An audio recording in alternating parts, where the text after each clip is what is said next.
to put the pressure on. Yeah. But look, I've got to take away £30,000 and tell you all that at least Ben, Claire and Rob, you have in court finally for you. The chase is over.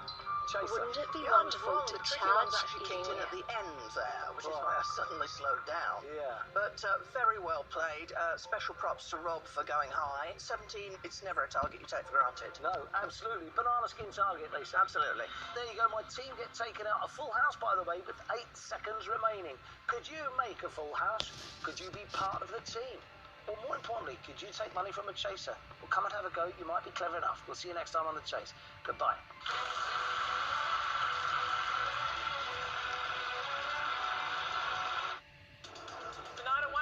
Interest rates tumble. It's now cheaper to get money on a home loan from the big banks after a surprise announcement.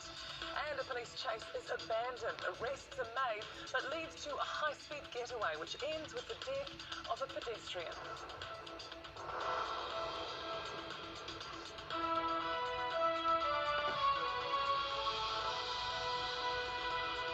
Kia ora, good evening. Good news if you're looking at buying a new home. It's now cheaper to borrow money from the bank and costs could go even lower.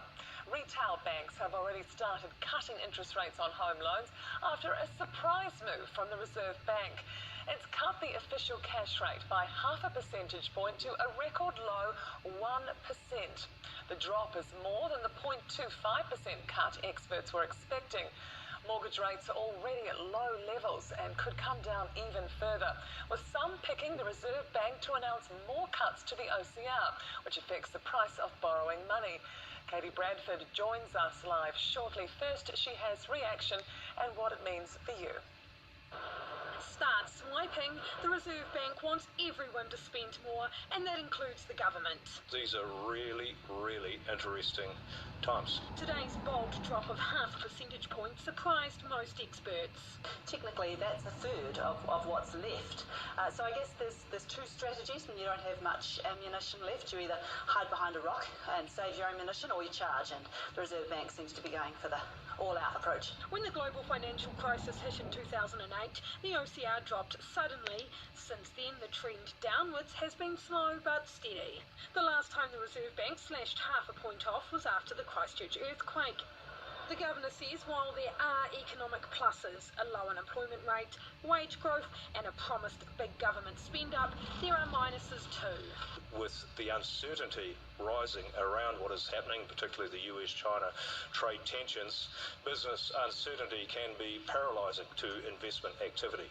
And so we are seeing increasing concern as uncertainty lingers. Experts want a plan in place in case the outlook worsens. We could really do some of the projects which could perhaps address some of the bottlenecks in transport, for example, that are impacting on productivity in this economy. Businesses aren't willing to spend, consumers still are.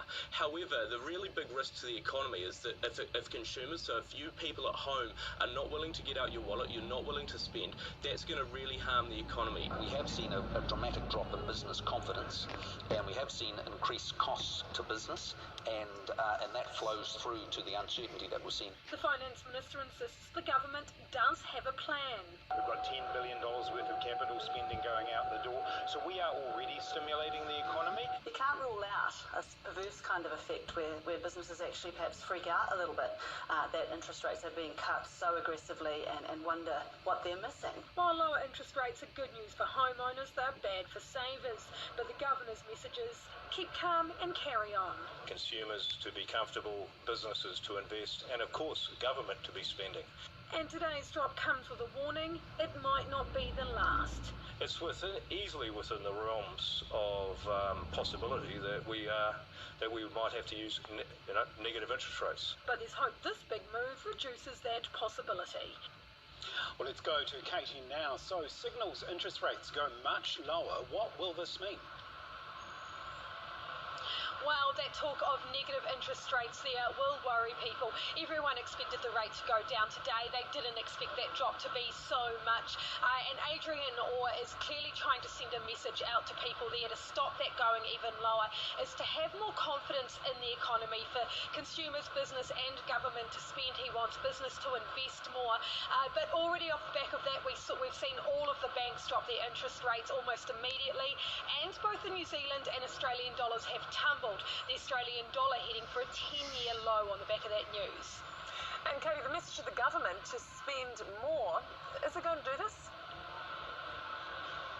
Well, the government has got that big infrastructure spend up promised, but the issue there is that both the economists and the construction infrastructure industry say they want to see that spending actually happen. They want to see spades in the ground. They want more certainty around that, and that's where the problem lies. They want the government to have a bit more fiscal stimulus, to spend a bit more. Now, we have a couple of months now before we see if another OCR drop happens. In the meantime, the Reserve Bank governor will be hoping people listen. Katie Braven in Auckland, thank you. A police cordon still surrounds the scene in Christchurch, where a driver fleeing police killed a pedestrian. The driver had earlier been involved in a vehicle in a police pursuit. For the very latest, let's go now to Jordan Oppert in New Brighton. What more can you tell us, Jordan? Well, a heavy police presence remains here in New Brighton tonight as they continue to investigate what occurred here earlier this afternoon. The body of the deceased is yet to be removed from the scene. But what I can tell you is shortly before 2 p.m. this afternoon, a vehicle of interest failed to stop for police, sparking a police pursuit. Now, that was shortly abandoned due to the nature of the driving, but was located a short time after that. 2 of 3 people in that car were arrested. A third got out, got into a stolen van and fled the scene. Now, that's when he came through Shore Ave here, hitting and killing a pedestrian. Inquiries are ongoing to locate that man this evening, but just as we went to air, police put out more information on that man. They're looking for 21-year-old Liam Strickland. He is 182 centimetres tall, medium build, dark hair. He's also got tattoos on his face. Police say he is dangerous and should not be approached, but if anyone has information, call 111 immediately. All right, thanks for the update, Jordan. Jordan Oppert in Christchurch. 10 people have been arrested and more than $1 million in cash and assets seized in a major nationwide drug bust today. Luxury vehicles, including a Porsche, Jeep and Harley-Davidson motorbikes, were seized in Auckland as part of the 10-month operation. Police also hauled in 20 kilograms of methamphetamine worth more than $12 million. More than 150 officers stormed residential and commercial properties throughout Auckland, Canterbury and Southland. What the investigation has demonstrated to us is that there is a high degree of cooperation between organised criminal groups at this upper level. Those arrested will appear in court this week, facing about 70 charges between them. The Breast Cancer Foundation celebrating Pharmac's proposal to fund the drug Kadcyla, along with treatments for lung cancer and multiple sclerosis. The drug buying agency is now seeking feedback from patients, medical professionals and cancer services. Breast cancer patients have been fighting hard for funded access to Kadcyla. This drug costs about $9,000 per infusion, per treatment, so it's a lot of money. People are having to sell their homes, and clearly they've been hanging out for this new drug. All going to plan. Final sign-off from Pharmac's board will see the drug funded by December 1st. Well, most victims of crime say they're being failed by a justice system which doesn't offer them enough support.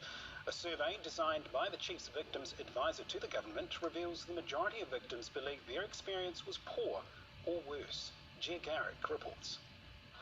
A victim of sexual abuse, Galina chose to take her case to the police. She was told it would be her word against his and was unlikely to make it to court. There were a couple of occasions where I kind of felt like I was a nuisance and that I shouldn't be calling, I shouldn't be asking questions. She says she began questioning herself and what she was doing. It did make it to court, but that only made her experience worse. I was called a liar. I was told that what I'm saying is not true over and over and over again, which again can be very intimidating, especially with the perpetrator sitting right there, smug, looking at me while I'm there sort of representing myself and my child self as well. Victims are telling us that they feel re-victimized, and they're advising other victims not to go forward and report crime. So this is a really serious matter.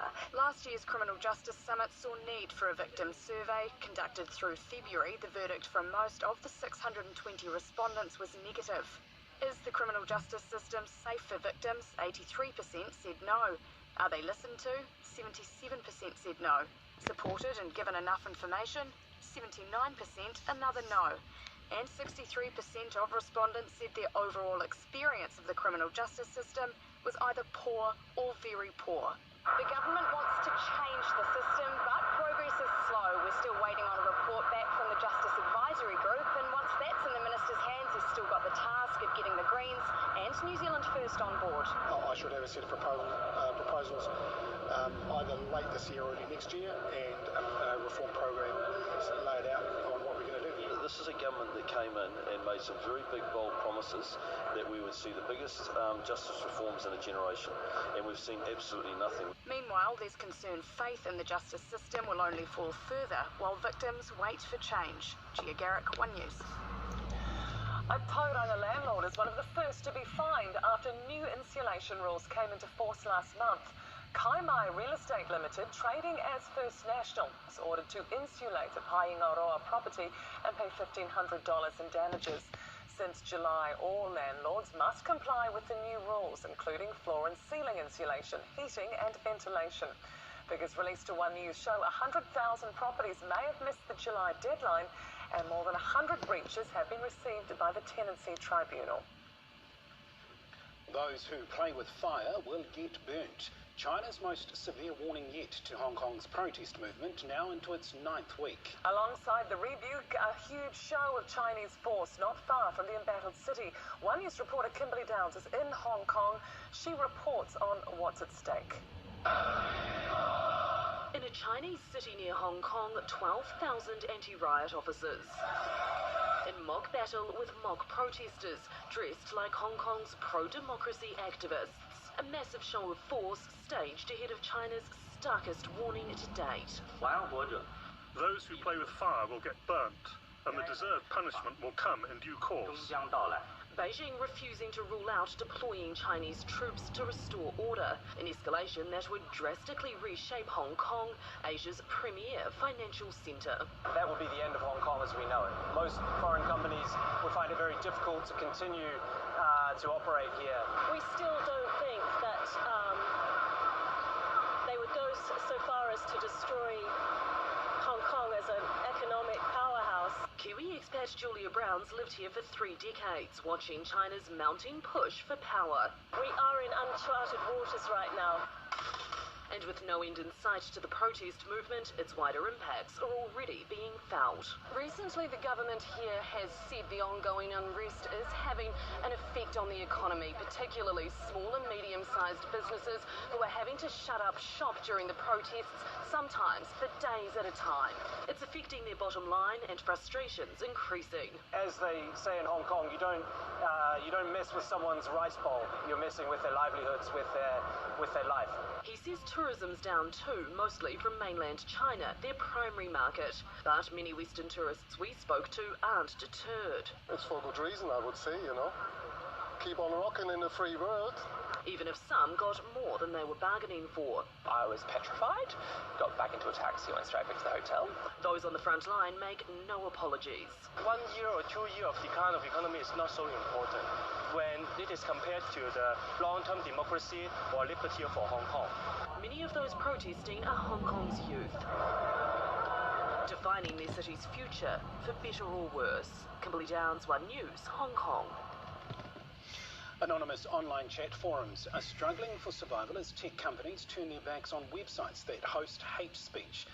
It comes as 8chan has been forced offline after the El Paso gunman's manifesto was posted to the site. Kushla Norman reports. What links the Christchurch terror attack with a shooting at a San Diego synagogue and the latest massacre in El Paso? The answer is 8chan, a website where manifestos were posted before attacks on Muslims, Jews and Hispanics. This site is essentially a megaphone for gunmen. It has been proven again and again. Even 8chan's founder regrets making it. 8chan has been just a total negative in the world. And, I was very naive and ignorant when I made it. But now in the unseen world of the web, companies that provide critical infrastructure are taking a moral stance and sites are falling like digital dominoes. Despite a new attempt to revive 8chan today, it remains offline. And similar sites like neo-Nazi hub The Daily Stormer have been hit too. This is an extremely significant development. Up till now, we've seen the infrastructure providers for sites like this able to distance themselves. It shows that those sort of key players on the internet are not happy or not accepting this kind of bad behaviour.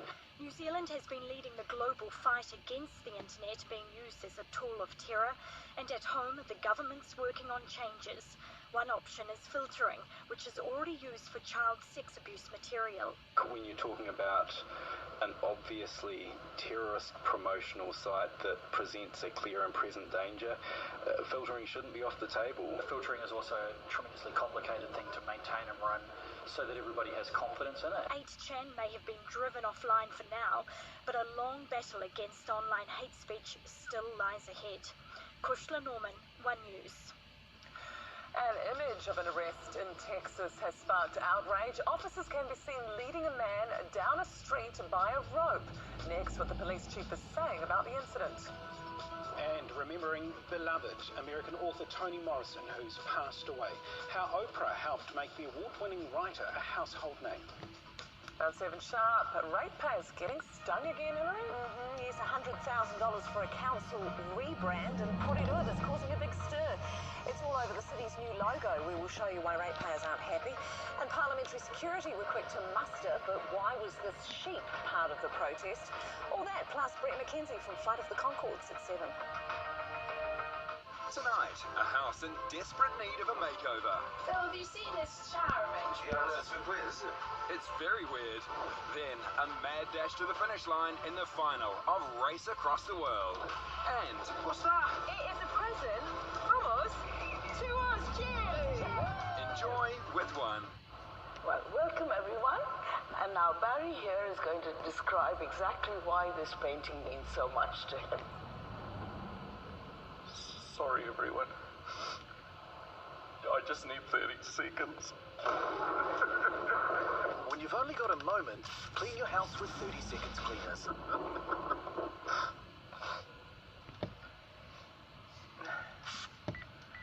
Thank you, everyone.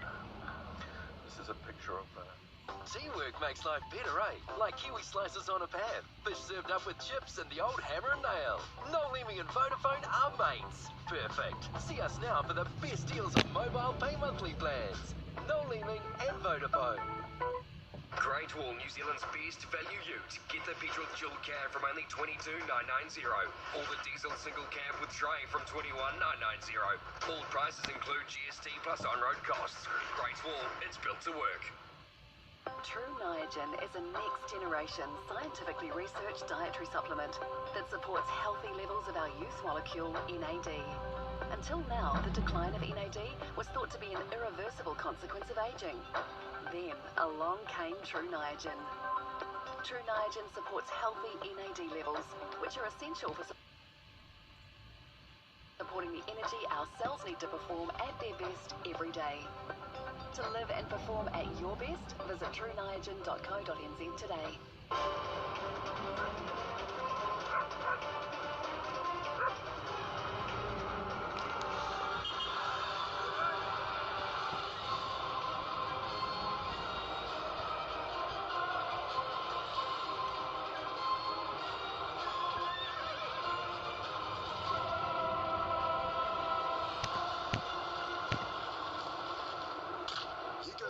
To look after this place. With help from the wind, so do we. All day long, 24 hours, makes me feel impeccable, unstoppable, ready for anything. Discover a new Revlon Color Stay Light-Proof Matte Foundation Stick. Never lets me down. Leave boldly. Come into Godfrey's for a total cleaning solution from Hoover. This powerful bagless vac is great for pet lovers and allergy sufferers. Save $150, just $1.99. And this 2-in-1 stick vac is just $1.19. Total cleaning solutions, but only at Godfrey's.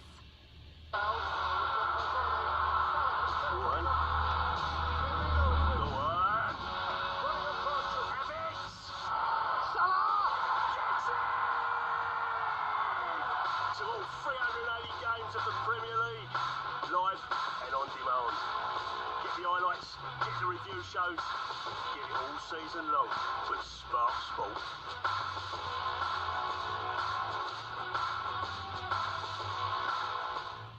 hot specials this week at Countdown. Cadbury chocolate blocks, any 2 for $5. Sanitarium Up and Go liquid breakfast, 6-pack, $6.50 a pack. And Essentials butter, 500 grams, $4.80 each. Hot specials this week, only at Countdown. What is it like to be a Māori midwife? Perfect. Do you want to tie the mook on yourself? We are trying to incorporate culture into their birth. Hurry up. Our wives are insane, aren't they? She's loving gas. Oh, hi, if I ever have another one. My Māori Midwife, streaming now, TVNZ On Demand.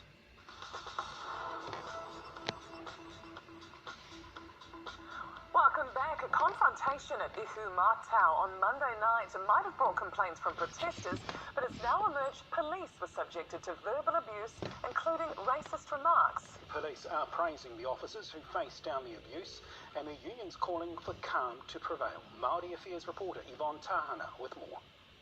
Here we go. Hello. These pink shirts again. An officer stoic in the face of abuse. Another copping it for his ethnicity. Another foreigner occupying our whenua and Aotearoa, and they're not even letting us on our own. Back to your own country. While one voice urges calm in Te Reo Māori. Just tie te rangi Māori! Leave the line if you are getting ready! In a statement, police hierarchy say they're aware staff were subjected to intimidation and verbal abuse. The police union also not impressed. Well, that footage is pretty disappointing. I think we'd all agree there's no place for racism, no matter what side of the argument you're on.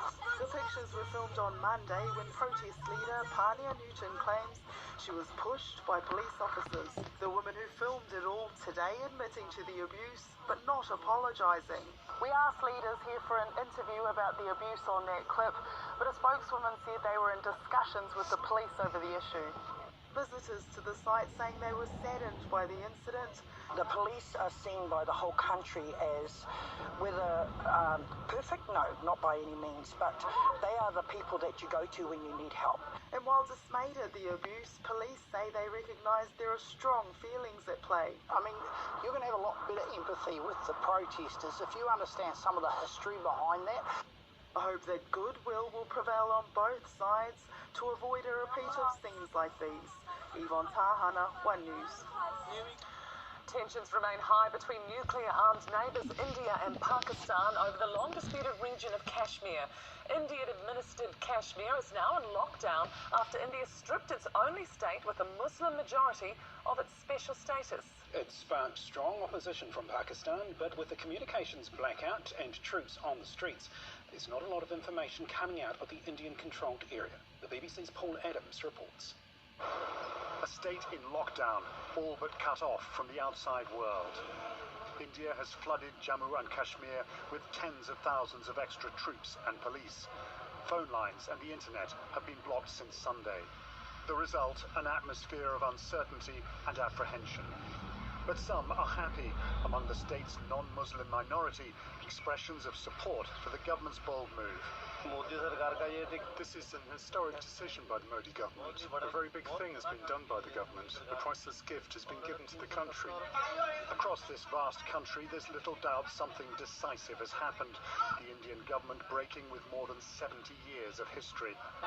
More news from Kashmir, the once peaceful mountain state, now... The former princely state joined Hindu-majority India in 1947, but only after India gave it special status. Muslim-majority Pakistan clings to a rival claim. The two countries have gone to war over Jammu and Kashmir 4 times.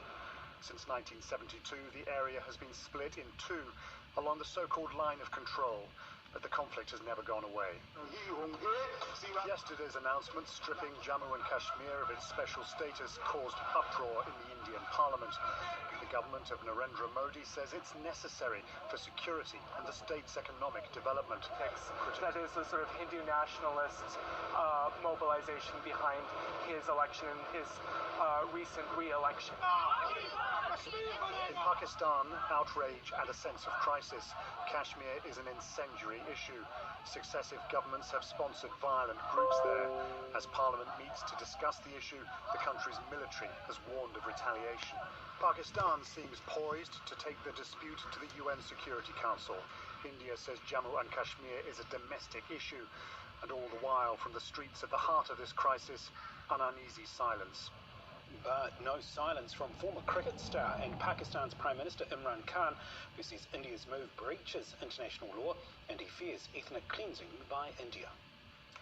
To the images now causing shock and outrage in America. Two white Texas police officers mounted on horses leading a black man on a rope. Here's ABC's Steve Osunsami. This is the disturbing photo that's all over the internet that Galveston police are trying to explain tonight. The picture was taken Saturday as police on horseback were arresting 43-year-old Donald Neely. His family says he has a history of mental illness and lives on the streets. I can't even imagine what they were thinking to say, we're going to use this today. Now there's video too. He is indeed being led down the middle of a Texas street by a rope. And the many critics tonight say the scene looks straight out of the 1800s. You don't do any skating. You don't even do a dog that way. All of this started after a call from the Galveston Park Board on the second floor of this building. They say Neely was trespassing and was wearing this strange welding mask. In a statement, the police chief says he must apologize to Mr. Neely for this unnecessary embarrassment. I believe our officers showed poor judgment and could have waited for a transport unit. Police say he was being led to a staging area. Neely's daughters tonight say he is off the streets and home with them. And it's not known yet if the officers will be punished. At nearly 5,000 kilometres, it's the world's longest endurance race. But there's something about this event that makes it even more challenging. If you got bored, then you really wouldn't be able to do this race. Plus, we bring you the story of a fascinating discovery. A relative of these kaka, a metre-high parrot that once roamed the lakes of central Otago. Being on 7 Sharp, local politics, it's tough. Yeah, just how do you stand out from the crowd when you want people to vote for you? Is a chainsaw on the campaign trail going too far? Also tonight, the smiley face raising eyebrows with ratepayers. Did it really cost almost $100,000 to design this? And when security steps in, why is this sheep being smuggled into Parliament? Plus, Hillary's helping Rachel Hunter's son Liam play ice hockey, all that and more, coming up at 7. Hello! They might disagree on this. I say lift it. I say love it. But at least they don't argue. Yeah, right. Yeah, we don't really argue. Stop biting your fingers. I like it. Oh, wow. Say no more. New Zealand, what do you think?